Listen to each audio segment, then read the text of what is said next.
Kufuatia kifo cha Raila Odinga, Jambo Safari Media imekuandalia makala maalum yenye mada sauti isiyochoka ya demokrasia ya Kenya. Tuungane hadi tamati. Mimi ni Aida Nkile. Kenya imezama katika majonzi makubwa kufuatia kifo cha Raila Odinga, kiongozi ambaye alikuwa mashuhuri wa upinzani na aliyewahi kuwa waziri mkuu wa Kenya. Raila alifariki dunia tarehe 15 Oktoba mwaka wa 2025 akiwa mjini Kochi, India, ambako alikuwa akipokea matibabu. Alikuwa na umri wa miaka 80. Alizaliwa mwaka wa 1945 katika eneo la Maseno, kaunti ya Kisumu. Raila alikuwa mwana wa Jaramogi Oginga Odinga, makamu wa kwanza wa rais wa Kenya.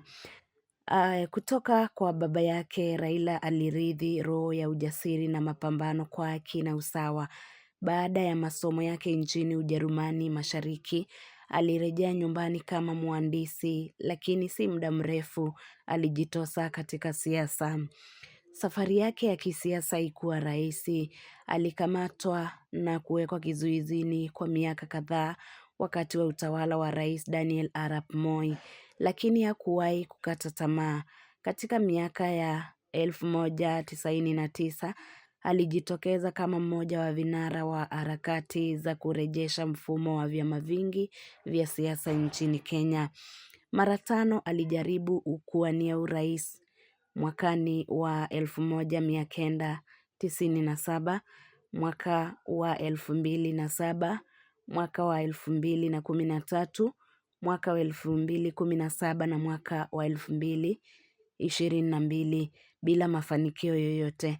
Lakini kila mara alibaki kuwa nguzo ya upinzani na sauti ya mageuzi. Wakati wa utawala wa muungano mwaka wa 2008 mpaka mwaka wa 2013, Raila alihudumu kama waziri mkuu.